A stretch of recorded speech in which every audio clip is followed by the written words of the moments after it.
Hello, everyone. Thank you for joining us on this webinar focusing on how robotics can help with process automation.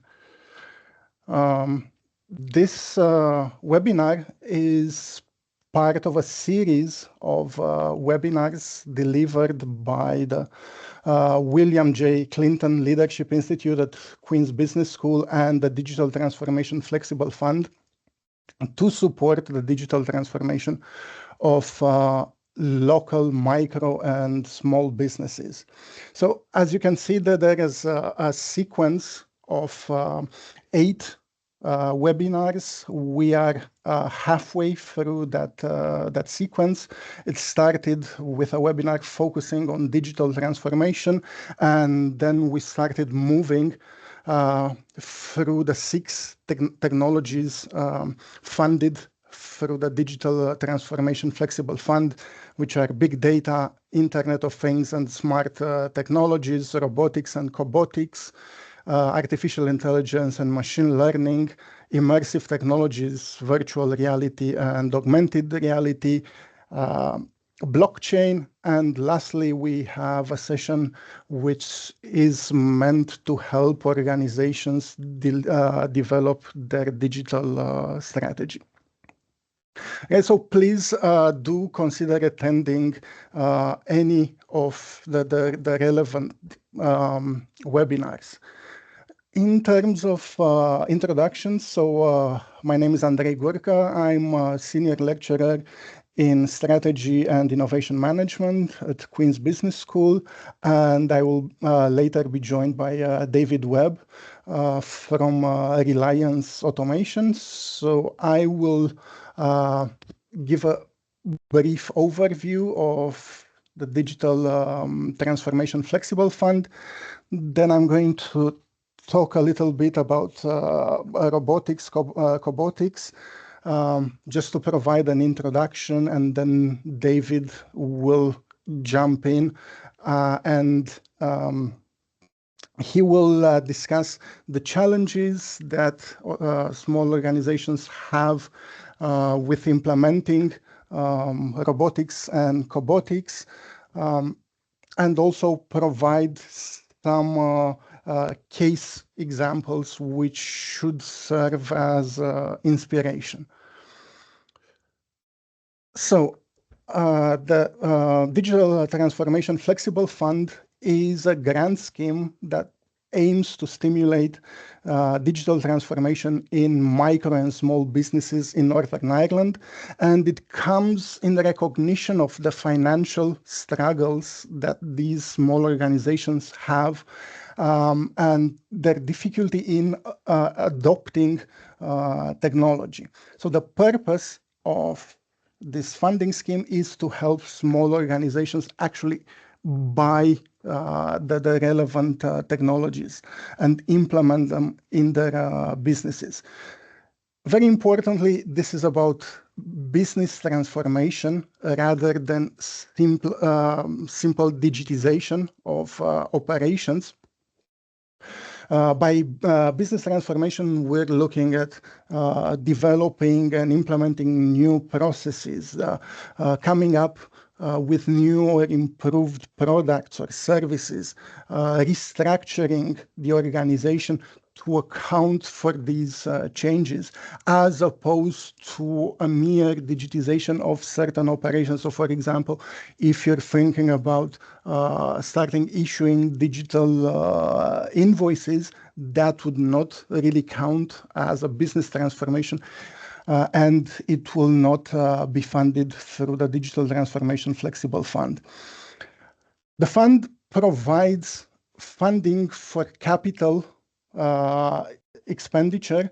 It doesn't directly provide support or assistance or consultancy, but I will talk at the end and present a variety of support that is available around this funding scheme.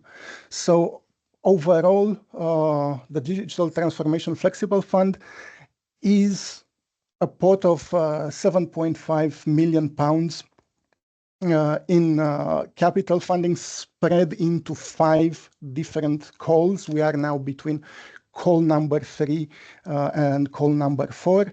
The money comes from all local councils in Northern Ireland.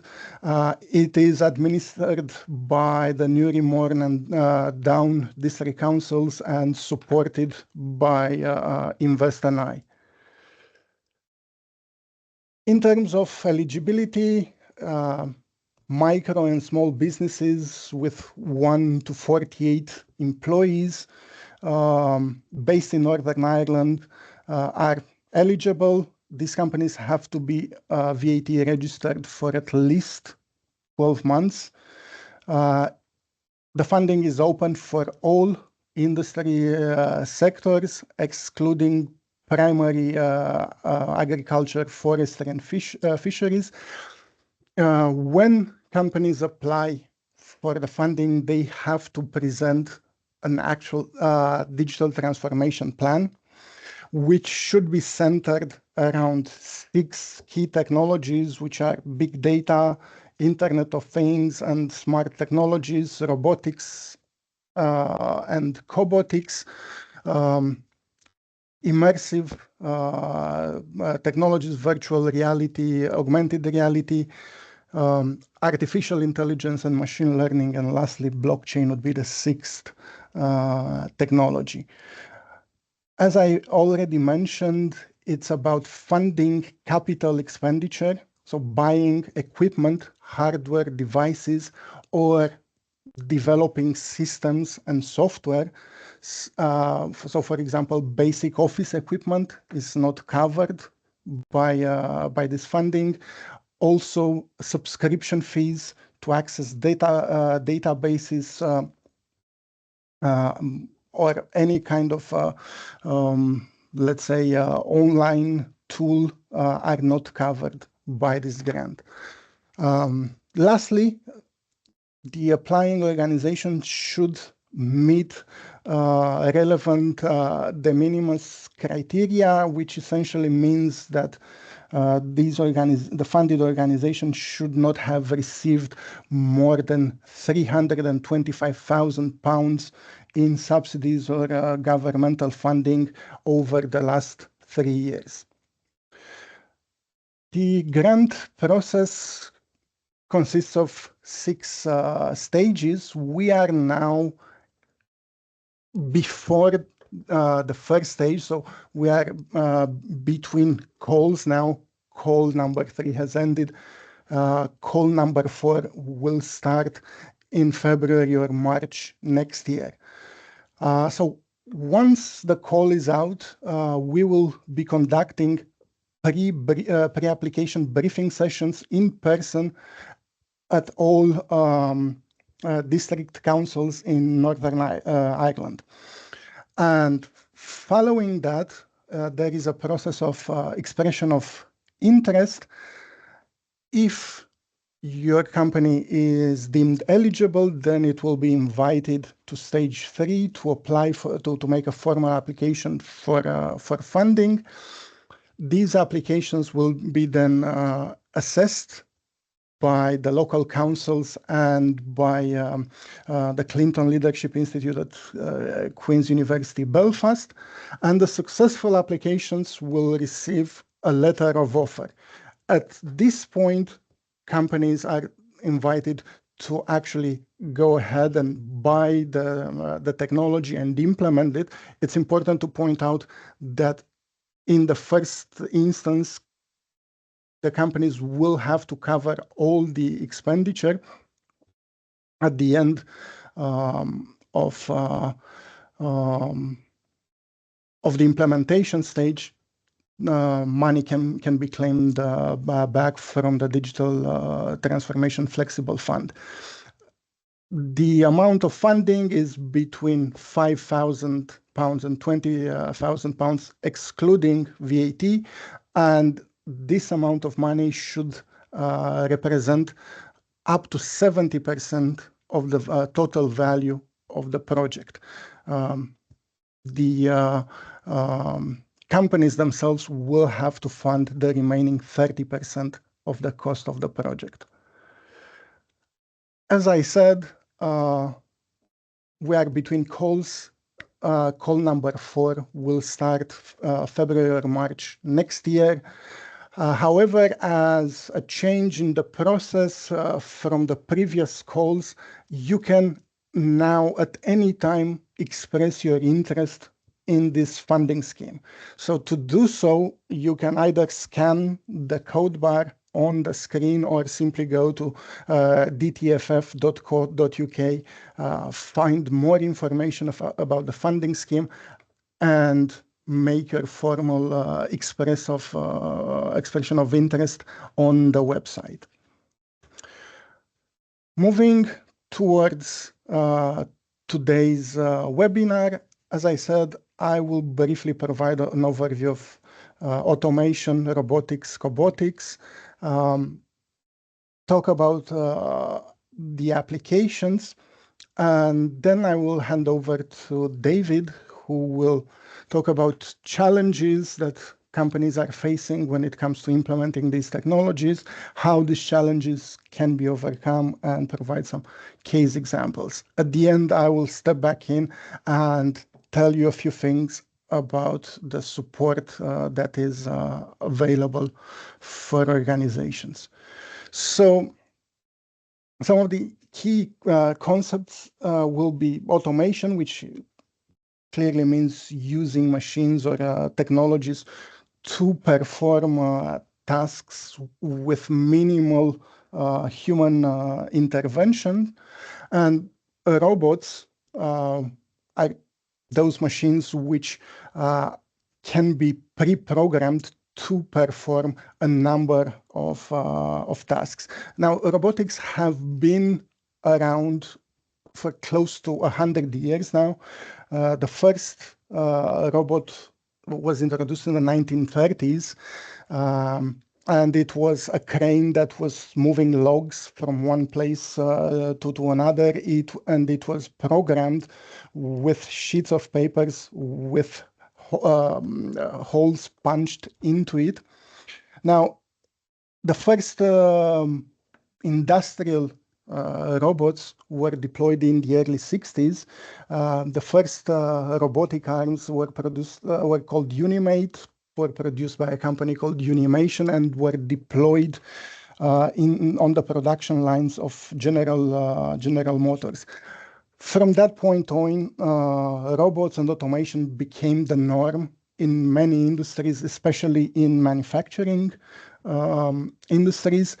And it is important to point out that these automated production lines were not necessarily safe for humans to actually work next to the robots. So essentially, when humans had to intervene, the production lines would need to be stopped, changes would have to be made, and then humans would have to withdraw, and then the production lines would start again. Now, in the late noughties and early 2010s, a new kind of robots, collaborative robots, were introduced. And these robots are actually safe to work next to humans. So they have embedded cameras, 3D sensors, safety features are embedded within them, and they are safe to work around. It's important to Andre, yes. we are still seeing the key concepts slide. Yes, that's fine. Oh, okay, perfect. No That's worries. fine. I'll switch some. So it's it's important to know that these cobots now, they are multitask. They can be easily reconfigured to move to change from one task to another. They can learn from human demonstration, and they have generally a faster return on investment than other types of industrial robots. Now, in manufacturing, right, robots and cobots can be used for a variety of purposes: drilling, machining, milling, welding, assembly and dispensing, finishing and sanding, painting and coating can all be done with robots and cobots. And David will come in and will show you examples where picking, handling, and palletizing can also be done with industrial robots.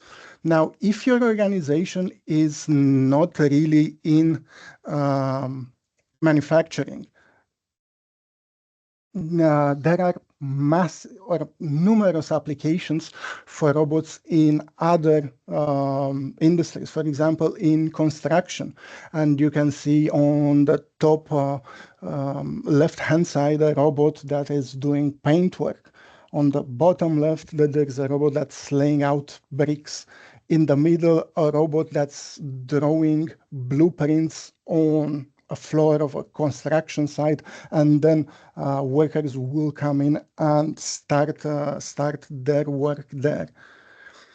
Also, in hospitality, robots can be quite useful in taking orders, delivering orders, in the kitchen, preparing food, dispensing food, and so on. So actually, in any kind of industries, there can be applications for robotics and cobotics. It is simply a matter of looking with a creative eye on the operations of your organizations and seeing how robots can help. Now, some of the features of these industrial robots include cameras, 3D sensors, inbuilt safety features so that they're safe to work around. Now, these robots are aware of their environments, and they can adapt their actions to whatever is happening in their vicinity. Also, they're quite easy to program. So programming is not a very daunting task. Many of the cobots can learn from human demonstrations. So a person could grab the robotic arm and show what it needs to do, and then the cobot will replicate the same actions. CAD data can be transferred to them, so they can operate according to this CAD data. Further, they can be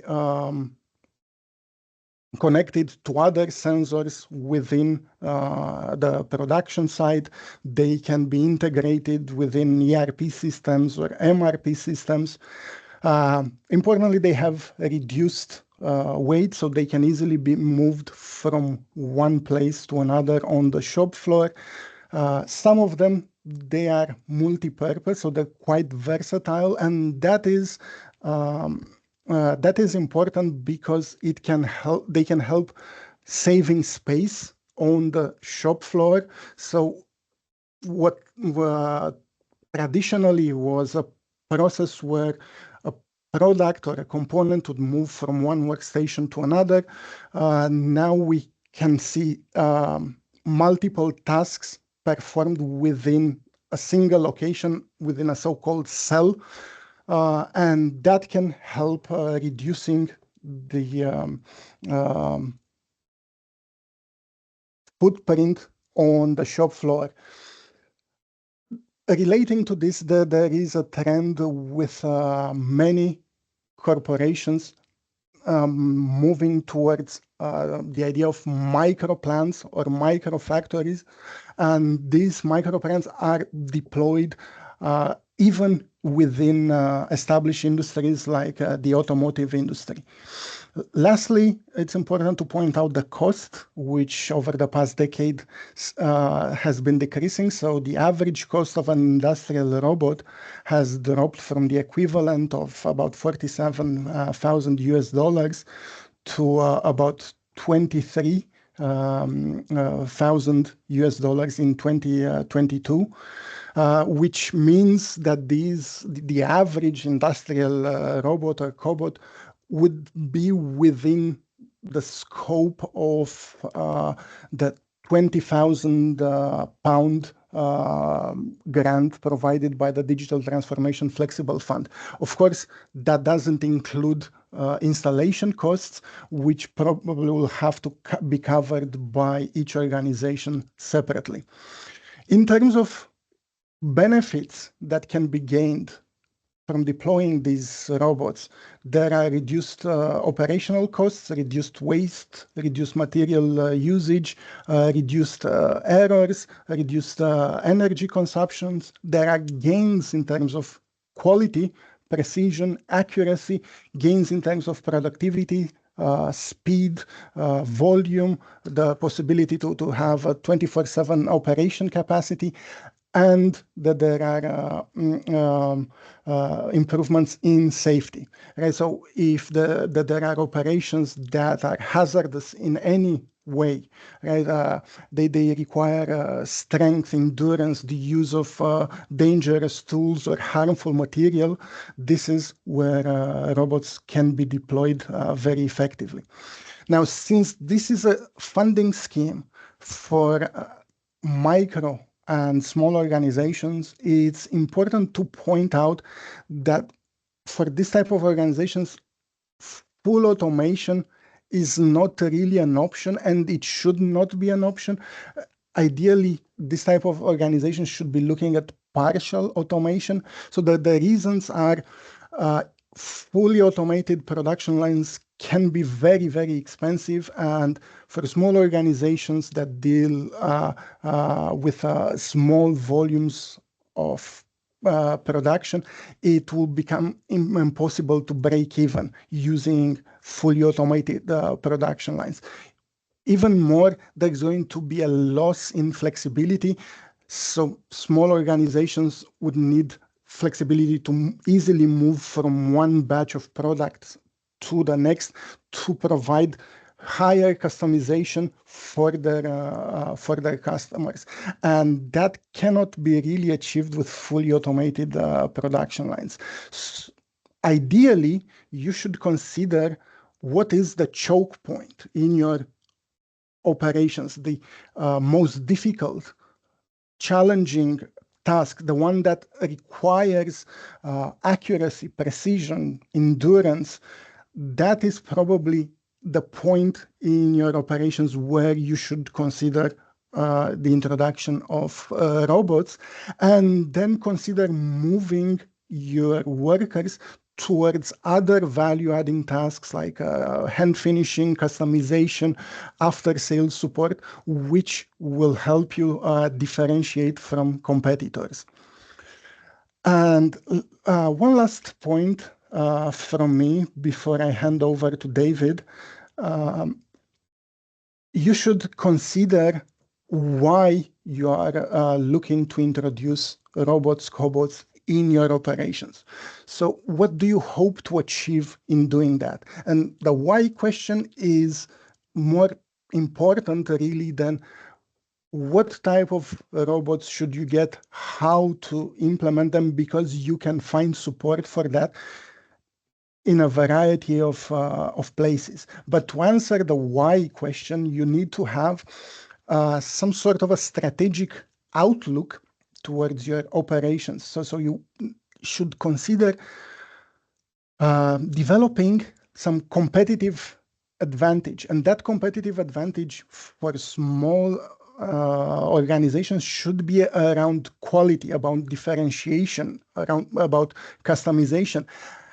While I mentioned that these robots can reduce costs, it's usually a bad idea for a tiny organization to compete with bigger companies in terms of cost, right? Because the bigger companies will have economies of scale, and small organizations will struggle to keep up, even if they make some cost reductions on their operations.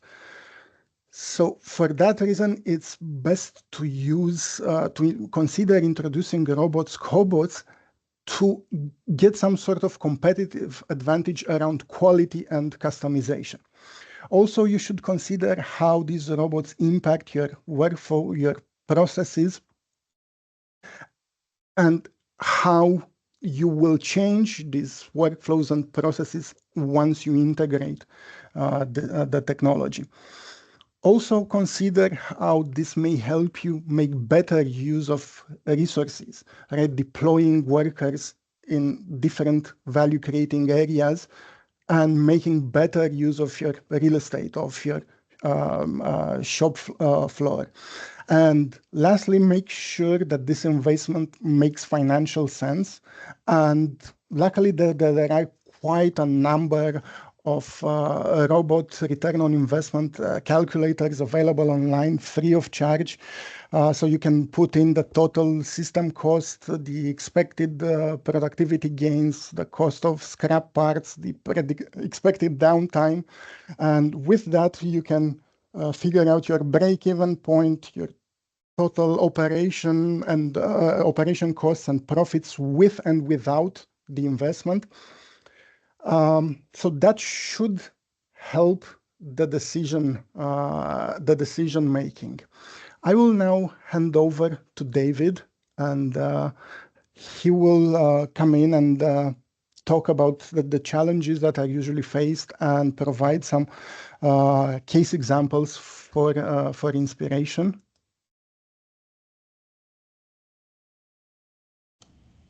Good afternoon, everybody. Thank you very much for having me on.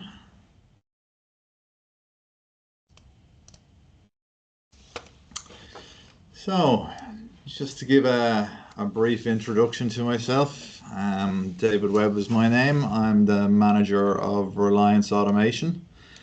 I've been working in industry now for about 15 years or so. I'm a mechanical engineer by trade, started off in hydraulics, moved into IoT and communications, and then following that into automation. So who are Reliance, and why should you potentially be listening to ourselves today?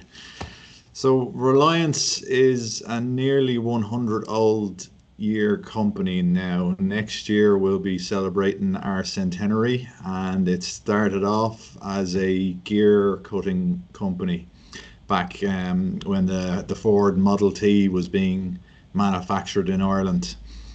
And over the years we've diversified into several different things, especially in and around powertrain technology.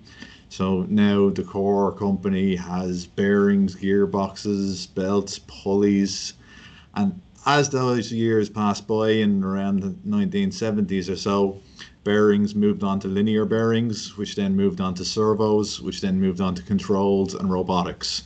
And it's from that Reliance Automation was born. So about 25 years ago, we started to get involved in automation processes specifically, and we've just grown out of that. We divisionalized Reliance Automation there about 7 or 8 years ago, predominantly because the types of businesses that we were getting involved in was very different to our core company, Reliance. Reliance is very spares-driven business, whereas automation typically is a much more product-based or project-based sales process. What we do is we represent various different manufacturers from all around the world. We select the best robotic companies and automation companies and bring their products into the Irish market. And from that, we have the ability to be able to be completely unbiased as to the types of technology that are utilized to address an application. So as a little snapshot of what we've got, across our company, because we were originally a distribution company, we have an immense amount of logistics in and around Ireland. We have 4 different branches, one in Dublin, Cork, Limerick and Antrim, essentially covering off the whole of Ireland so that we're no more than a couple of hours away from everywhere. We're very involved with several different key influencers within this, such as InvestNI and Queens, and plenty of other organisations who are set up to assist and support the growth of business within Ireland. We have a huge amount of technical and mechanical expertise across the business, and we are already supplying and supporting a huge amount of businesses in Ireland. And the key thing that we see is that a lot of these businesses that we've been providing with equipment for years and years, people are looking to move into automation because of the challenges that we're facing these days. We saw off the back of COVID that we had a very heavy reliance on personnel, and with the challenges globally, a lot of that personnel isn't available these days. They've moved overseas, gone back to their own countries. And as a statistic, by the time we hit 2050, it's expected that there's going to be somewhere in the region of about 90 million people deficit within the manufacturing industry in Europe alone. This has come from various different new types of jobs that have become available that weren't your traditional jobs. A lot of people used to be happy to kind of sit on a production line for 40 years and have a career at that.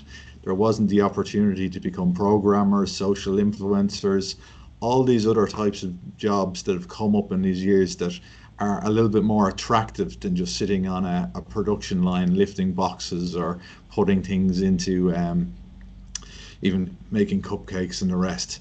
So there's a pull away from that side of things, and hence the reason an awful lot of customers are having to look into automation. Now, our manufacturers and ourselves, we've gone out and done a few surveys as to what the kind of challenges are specifically for SMEs to create automation within their facilities. And the 2 biggest things that jump out are the ease of use of the equipment, and also the concerns around reliability. Again, robotics is nothing new. It's been around in the industry now for the last 40 odd years, but there's still an awful lot of companies that don't have a huge amount of automation in-house. This has come especially from the Irish market, where we've had the USP of being hand manufactured and very flexible, and the answer has always been to throw additional people at any one of the problems that we've got. Whereas, as we know, this is becoming more and more of a challenge.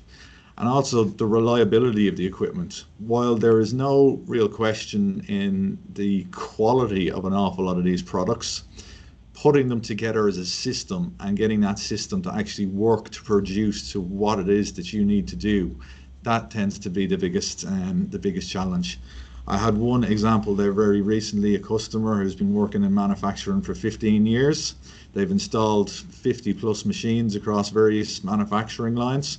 And when we looked at a robotic solution, they said this is the biggest concern they've ever had. And when I asked them why, it wasn't a case that it was something that they hadn't seen out in videos, but it was just that they had never implemented it themselves and that they had no experience in-house for implementing it. So if there was any problems, they didn't know what to be looking for and how to be able to utilize it. When we ask people, what is stopping you from moving into these areas? A return on the investment is a big piece. Unfortunately, while automation is becoming an awful lot more economical, it is still a relatively large investment. And the kind of technologies that we're talking about, although we're very heavily aligned with the DTFF, as I said, it's up to 20,000. Now, that doesn't necessarily mean that 70% has to equal 20,000. It could be a case where 20,000 is 25% of the project, but it's still a significant amount towards the ultimate capital that's required to implement these things. So it can just help take a little bit of that chip off and make the return on investment. The other piece there again is that lack of know-how in-house. We're just not as experienced with robotics and automation in Ireland and across the UK. If you look at the amount of robots per capita worldwide, places like China have somewhere in the region of 2,000 robots per 10,000 personnel. Across the UK, the average is about 140. And in Ireland, we don't even figure on the graph. We're put in with other countries. So it's somewhere about 60 to 70 per 10,000 people across the production. And that's despite the amount of production that we do within Ireland.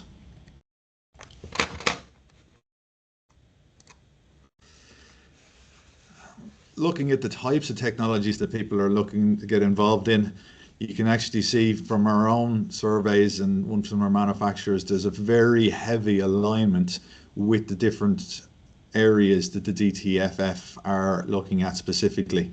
So you can see 6 of those areas are very well aligned, and that's a big portion of the reason why we have supported the DTFF, because we believe in exactly the same areas that they are looking for. Now, we specifically specialize in the robotics and automation side of things, not as much within machine learning and other technologies that are available and can be talked about in some of the other webinars. So the typical process for automation, as the end user customer, you've obviously identified the need to make improvements within your facility, whether that be from a cost perspective, a production side, loads of different reasons that come into this. You're looking for something that is easy to deploy, and then once the project has been selected, it's a case of going out, finding the manufacturer who can be able to provide that, or the integrator, sitting down, negotiating out the project, going through all the different types of designs that are available. And this step can be quite daunting for a lot of people, because there's an awful lot of different types of technologies that are out there. What is the best type of technology for myself, and what is the best type for our organization? Just because it's a world-renowned piece doesn't necessarily mean it's the best fit for me. And then even when you get by that path, actually putting through the process, going through the whole FAT, SAT, the design, the testing, the validation, everything that goes into actually getting the piece to work absolutely perfect. It's great looking at YouTube on these videos that are working absolutely brilliant, but a big portion of what makes automation expensive is the amount of time that goes into testing and developing, designing all the overheads that are in there from an electrical and mechanical and a programming perspective, again, none of which resources are typically quite cheap. So throughout the stages, this is the kind of dropout that we see. We talk to customers all the time, and then maybe talk to them 3 or 4 years later and ask kind of, what have you done in the meantime? And a lot of the times the answer is not much, because they've hit challenges all along this process that have eventually means that they haven't been able to realize the improvements that they're looking for. So where reliance comes in, the process still starts exactly the same way. People are still trying to make improvements. However, we come in to assist with the selection on the technologies and with the integration through our partner networks. We work with the likes of the DTFF and other funds and everything to make things available to personnel, and also have the know-how to make sure that the process is actually delivered within that, because it's not always the same technology is right for every different company.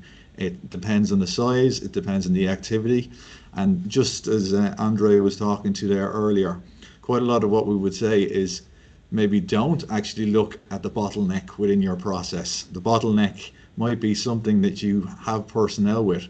Look at other stages within your process that can be easily automated and easily achieved within a quick time frame and a good ROI, and then utilize the people that you are saving from them to go address the bottlenecks within your process and ultimately pull out the productivity. So that's where Reliance come in. We kind of come in as an expert within the automation field. We do an awful lot of different types of things, and we know everything in and around the actual robot, not just the robot itself. With relation to the DTFF, we're talking to you now as part of the kind of pre-application briefing. We've been with an awful lot of the councils for the pre-briefings, and then we get involved with the expression of interest. And what's great is the expression of interests are actually being allowed to be input much earlier in the process, because typically when we look at an automation process, to try and deliver that within 3 months is actually quite challenging. Normally about 6 months is something that's a little bit more achievable, and then for larger projects maybe 12 months. But we can come in at the very early stages to talk with you through your process and identify the best types of technology, help you with the wording that is required for the application process.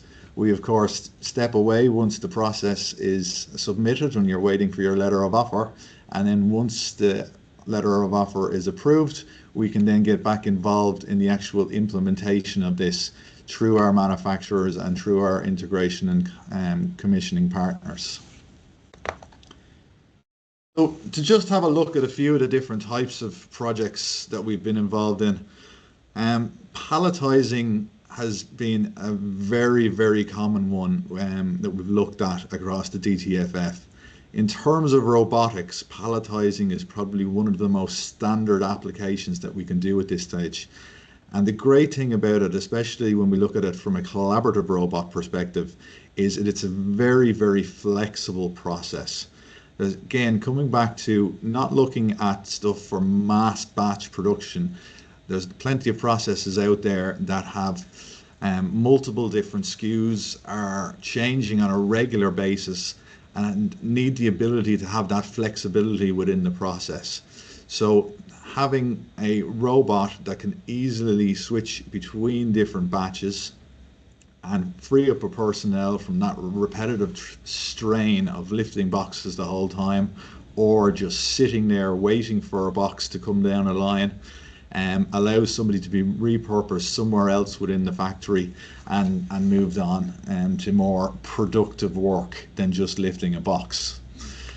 Another application example, and this is the great thing about the new technologies that are coming out, the speed at which the technology is changing is massive. The amount of times that we've had a look at an application 2 years ago and said, unfortunately at this moment it's uneconomical to address this, it doesn't have the return on ROI. Within a year or two there may be an off-the-shelf solution for exactly the same thing. Such is the speed that the technology is moving on at the whole time.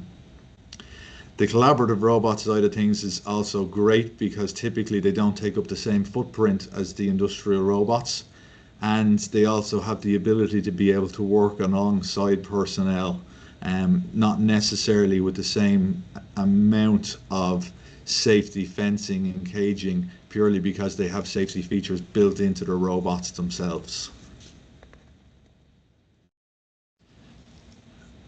Outside of palletizing, machine tending is another area that we've done a huge amount of work, and again, especially through the DTFF. Now, when we look at this process ahead of us, we're specifically looking at CNC machine tending, but machine tending could be anything that requires a sample or a product to essentially be moved from one stage where your machine is performing the operation. It's only the loading and unloading that is required from the robot. Again, we're looking to increase the productivity of the people that are in these environments. There's no point in having somebody standing there waiting beside a machine to provide something in and out when they should be off setting up the next machine, doing the things that require the skilled work to achieve, and then let the robot address it. One example of a facility where we've implemented these, they've actually completely changed their production schedule based on the fact that the robots are involved now.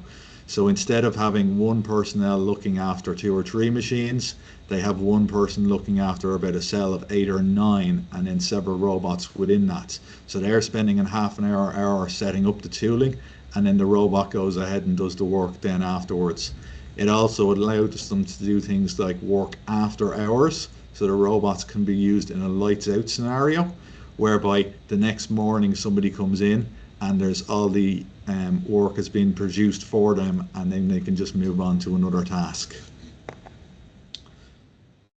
It doesn't always have to be the robot loading a machine. It can also be the robot manipulating the product. So, for example, in this one, looking at one where it's grinding an application or taking a deborer off something, that could be into tooling as well. So for drilling holes, or even applications such as kind of spray painting or sanding. It's anything that allows it to manipulate the product throughout the process. And the common thing about all these pieces that we've seen through, it's not just the robot we're looking at. The robot is the nice flashy piece that is moving in the middle of it. But what we have to consider is, how are we getting the product to the robot? What's happening after the product is there? Is there any kind of impact or feedback required to the robot to provide its task? Is there quality assessment that's required? How are we tracking these orders as they're going through the system? So while all the videos are great, they show brilliant activities, there's an awful lot of other things that need to be considered as part of an automation process. And that's exactly what we as Reliance Automation come in to do, is to advise on these processes to make sure that a company is digitally ready to be able to accept them.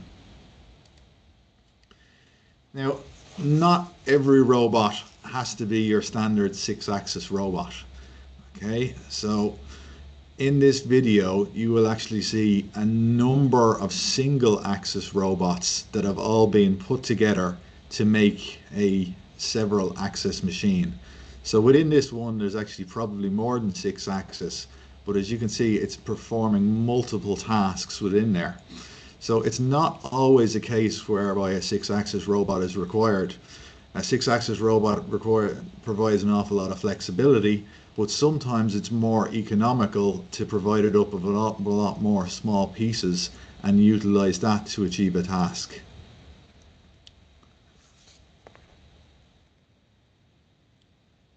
And similarly, a lot of these things that we're talking about in terms of ease of use and modularity have really improved in the last good few years. It's no longer a case whereby you constantly have to have somebody on staff with an automation degree of training for a robot or an actuator for months on end to be able to understand how to program it within your process. Democratization of robotics is a big thing that's been pushed out lately, whereby a lot of the stuff is smart programming, whereby you're using things like Blockly and similar other programming technologies to essentially set up processes that are zero programming. You're just inputting your pick position and your place position, and the applications themselves have already been built out from that, and you can just work through it nice and easy, so there's a quick and painless switch over for different types of activities. So that's a short introduction into a few of the different types of text that we've done specifically with the DTFF, but there are loads of different other opportunities that are out there. We commonly go out and audit sites to be able to identify opportunities within your production line, and as I said, isn't necessarily always the bottleneck. It may be a case that there are other individual processes that can be automated or semi-automated to be able to release personnel for other tasks. And we have had a number of clients who have, because of the automation, been able to take on larger processes. One quick example is, again, a machine tending operation. The parts were relatively low cost. It was a case whereby they couldn't address that part because the labor cost of doing so was so high. If they took on a robot, and then from that position of being able to run the robot overnight, they were able to take an order for a few thousand products. And this is where automation, when we're talking about this, it does look more like production automation, but the whole idea is to make your processes more efficient, so you can take on additional personnel for processing orders and take on additional orders to make the company more profitable and also more economical. So if you'd like to have a discussion about any of those points, or if there's any questions that you have at all in and around automating, or what steps or even what stage am I at within the automation process, please feel free to contact us and we'd be more than happy to talk you through. Thank you.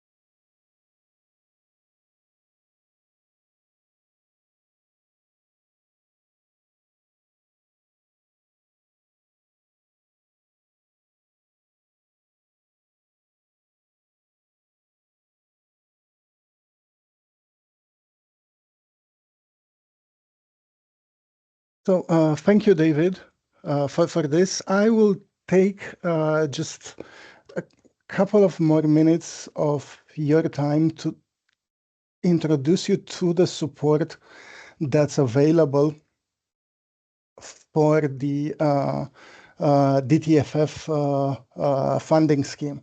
So as I said, the DTFF itself does not provide directly this support, but there is a support network built around it.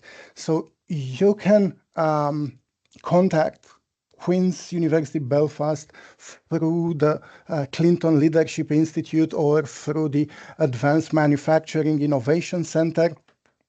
And we can point you out in the right direction. The same goes for University of Ulster and the Smart Manufacturing Data Hub.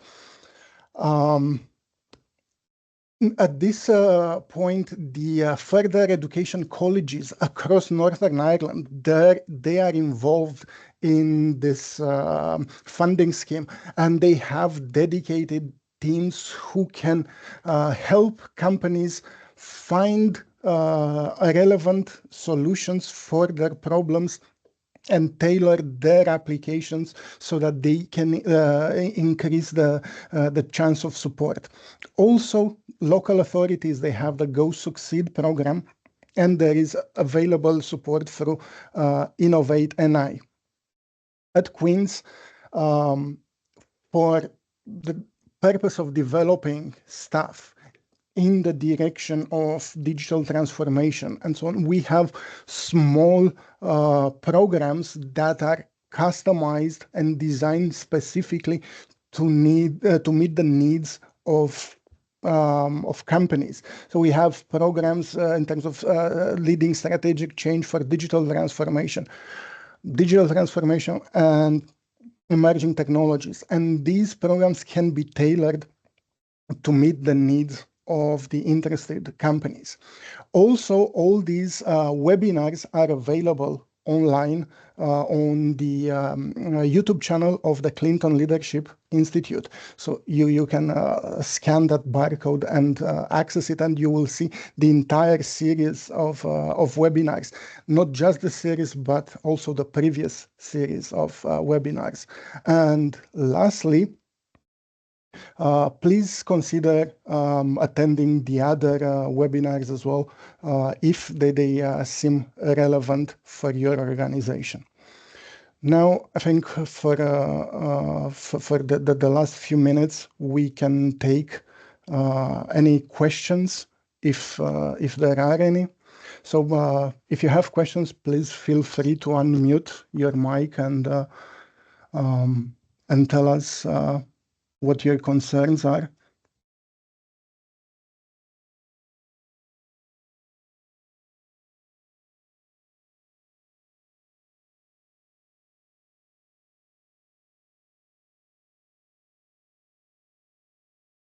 Well, if there aren't any questions, I mean, please feel free to type them into the chat box if that's more comfortable.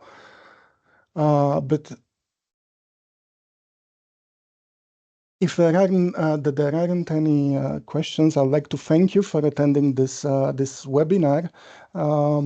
And please, if you find it useful, go to the YouTube channel and watch the entire series of webinars that's provided by the Clinton Leadership Institute, and do get in touch if you need support with your DTFF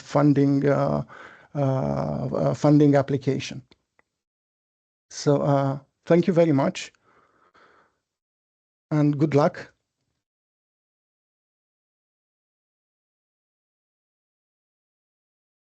Thank you. Thank you.